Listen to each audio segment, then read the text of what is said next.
Praise the lord. దేవుని పరిశుద్ధ నామానికి మహిమ కలుగును గాక. ప్రతిదినము దేవుని వాక్యం చేత బలపడుచున్నాం. ఈ దినము దేవుడు మనతో మాట్లాడే వాక్యమును జ్ఞాపకం చేసుకుందాం. కీర్తనల గ్రంథం 20వ అధ్యాయము 5వ వచనం. యెహోవా నీ ప్రార్థనలన్నీ సఫలపరచును గాక. ఆమేన్. మనము ప్రార్థన చేసినప్పుడు ఆయన సన్నిధిలో కనిపెట్టేవారిగా ఉండాలి. ఆయన చేసేటువంటి మేలులను తలంచుకొని తప్పకుండా నా జీవితంలో దేవుడు కార్యం చేస్తాడని వేచి చూచినప్పుడు మన జీవితంలో అద్భుత కార్యాలు చేసే సమర్థుడు మనకు తోడుగా ఉన్నాడండి.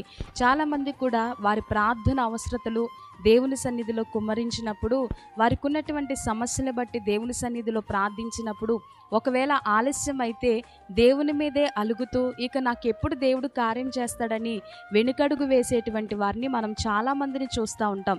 కానీ ఉదయకాల సమయంలో అట్టి వారితో పరిశుద్ధ ఆత్మదేవుడు మాట్లాడుచున్న మాట, నీ ప్రార్థనలన్నిటినీ కూడా నేను అంగీకరించి సమాధానం ఇవ్వబోతున్నాను, సఫలపరచబోతున్నానని దేవుడు మాట్లాడుచున్నాడు. ఇలాగనే ఒక పెద్ద సేవకుల దగ్గరికి మరి జూనియర్గా ఉన్నటువంటి సేవకులు వెళ్ళి ఉన్నారట. అటువంటి ఆ సేవకులకి మరి అక్కడ ఉన్నటువంటి పనివారు ఏమని వర్తమానం తెచ్చారంటే, మరి దైవజనులు లోపల అంతా కూడా రెడీ అయి వస్తున్నారు, కొంచెం సేపు వెయిట్ చేయండి అని చెప్పినప్పుడు ఈ జూనియర్గా ఉన్నటువంటి సేవకులకు చాలా కోపం వచ్చింది. ఎంతసేపు వెయిట్ చేయాలి, ఇంకా సేవకులు ఎప్పుడు వస్తారని చెప్పేసి వారు ఓపిక పట్టక దైవజనుల కొరకు వేచి ఉండక వారు వెళ్ళిపోయారట. అటువంటి సందర్భంలో ఈ దైవజనులు అంతా కూడా మంచిగా ప్రేయర్ చేసుకొని మరి స్నానం చేసి చక్కగా వారి యొక్క వ్యక్తిగత జీవితంలో అంతా ముగించుకొని వచ్చేబట్టికి వీరు చూసేబట్టికి లేరంట. అంటే కొంత సమయం ఒక అరగంట కూడా వెయిట్ చేయకుండా వారు ఎంతగానో వెనుకడుగు వేశారు. మన జీవితాల్లో కూడా కొన్ని సందర్భాల్లో ప్రార్థన చేసినప్పుడు దేవుడు జవాబిచ్చే లోపే మనం ఏం చేస్తూ ఉంటామంటే, దేవా నా జీవితంలో ఎప్పుడు కార్యం జరుగుతుంది ప్రభు అని దేవుని మీదే మనం అలుగుతూ దేవుణ్ణే మనము ప్రశ్నించేటువంటి వారిగా ఉంటాం. ఇలాగనే ఒకానొక సమయంలో ఒక చిన్న బిడ్డ తలుపు తడుతున్నారట. చిన్నపిల్లలందరూ కూడా ఒక 2-3 కలిసి తలుపు తడుతున్నప్పుడు ఆ ఇంటి ఇల్లాలు వచ్చి ఎవరా అని బయటికి చూద్దామని వచ్చినప్పుడు వారు అలా తలుపు కొట్టి సరదాగా వారికి ఒక ఆట వల్లే వారు జస్ట్ అలా తలుపు కొట్టి పారిపోతున్నారట. సరే ఎవరు లేరని వచ్చేసింది ఇంట్లోకి ఆ ఇల్లాలు.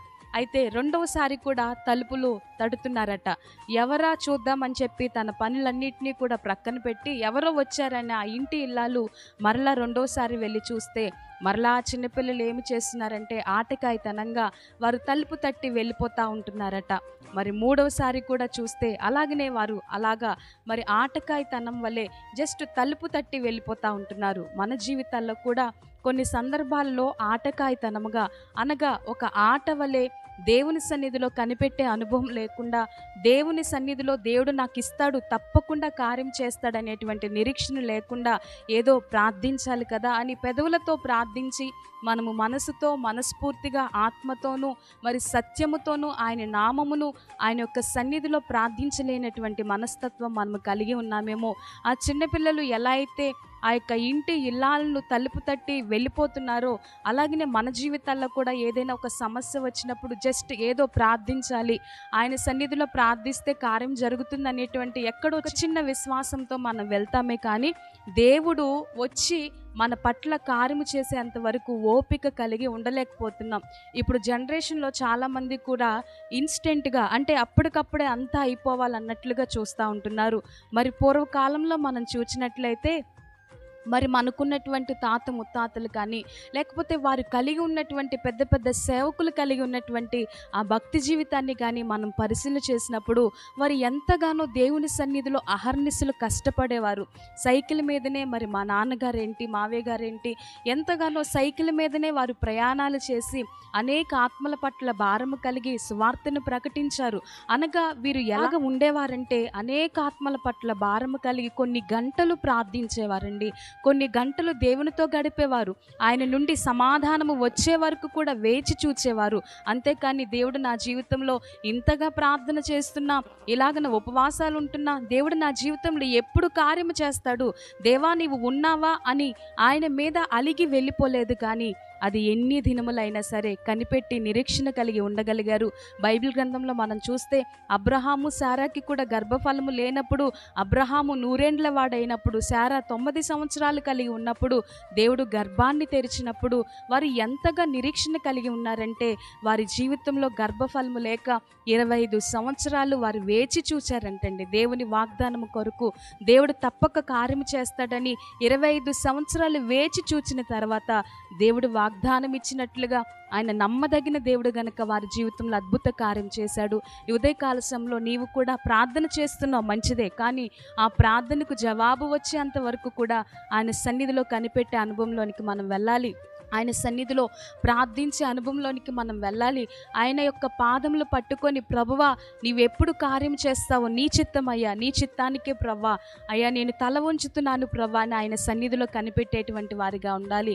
మరి మన యొక్క పితరులు ఎలా అయితే ఆత్మవిశ్వాసం కలిగి కొన్ని రాత్రులు దేవుని సన్నిధిలో గడుపుతూ సంపూర్ణ రాత్రి ప్రార్థనలు అంటూ ఎలా అయితే భక్తిని కలిగి జీవించారో అలాగనే మనము కూడా భక్తి కలిగి ఉండాలి. నిజముగానే తలుపు తట్టి మన దగ్గరికి వచ్చి కార్యం చేస్తున్నాను అనే లోపే మనం ఏం చేస్తున్నామంటే ఆ కార్యమును పొందుకోకుండా వెనుకడుగు వేస్తున్నాం. ప్రవ్వా నీవు ఇంకా చేయట్లేదు, లేక చాలులే ప్రవ్వా అని ఆయన నామమును ధిక్కరిస్తూ దేవుని మీదే అలుగుతూ ఆయన కార్యము సంసిద్ధత కలిగి ఆయన సిద్ధపరిచే లోపే మనం ఏం చేస్తున్నామంటే వెనుకడుగు వేస్తున్నాం. ఈ ఉదయకాల సమయంలో అట్టి స్థితిలో నీవు ఉన్నావేమో, నిర్లక్ష్య వైఖరిని కలిగి ఉన్నావేమో, విసుగుదల నీ జీవితంలో వస్తుందేమో, ఇంకా నా జీవితంలో ఎప్పుడు కార్యము జరుగుతుందని నీవు వేచి చూస్తున్నావేమో. కానీ అబ్రహాము వలె 25 సంవత్సరాలైనా సరే నిరీక్షణ కలిగి ఉన్నట్లుగా అది ఆలస్యమైన దేవుడు అద్భుత కార్యము చేసి వాగ్దానం ఇచ్చిన దేవుడు తప్పకుండా నమ్మదగిన కార్యమును నమ్ముకొనదగిన సహాయకుడే ఉన్నాడు గనక తప్పకుండా నీ జీవితంలో అద్భుత కార్యం చేస్తాడు గనక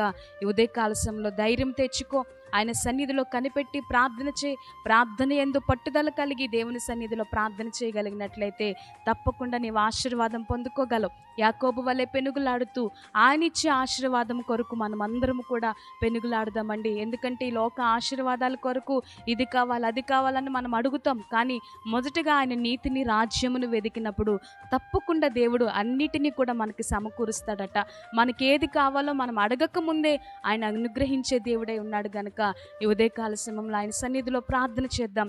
ఈ చిన్న మాటలు దేవుడు మన వినికిల్లో దీవించి ఆశీర్వదించును గాక. ఆమేన్. కన్నులు మూసుకోనండి, ప్రార్థన చేద్దాం.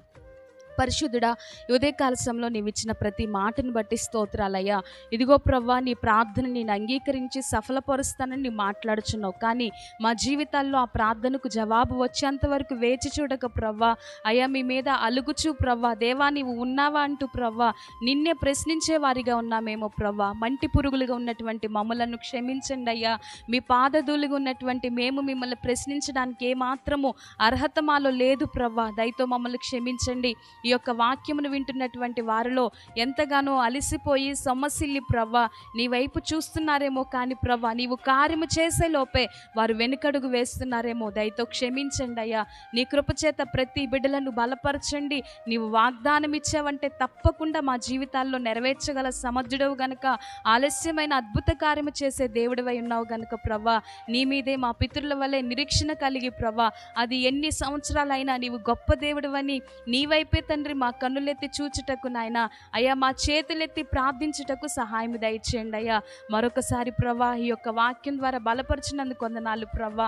ఎవరైతే ప్రార్థిస్తూ వారికి ఉన్న సమస్యలను మీ సన్నిధిలో కుమ్మరిస్తున్నారో శీఘ్రముగా వారి జీవితంలో అద్భుత కార్యములు వారు చూచుదురుగాక ప్రవ్వా. నీవిస్తున్నావయ్యా. నీ మాట చొప్పున నీ ప్రార్థన అంగీకరించి సఫలపరుస్తానని మాట్లాడుచున్నావు గనుక ప్రతి ఒక్కరి జీవితంలో నీవు సఫలతను కలుగజేస్తూ నీ అద్భుత కార్యము చేస్తూ నీవు చేసే ఆ కార్యము కొరకు మేమందరం ఓర్పు కలిగిన ఆయన నీవిచ్చే మేలులు పొందుకోవడానికి సహాయమును దయచేయమని ఈ దీనురాలు చేసే చిన్న ప్రార్థన నీ పాదాల చెంత చేర్చుకొని ప్రతిఫలం దయచేయమని యేసు నామములో అడిగి వేడుకొంచున్నాము తండ్రి. ఆమేన్. అందరికీ హృదయపూర్వక వందనాలండి.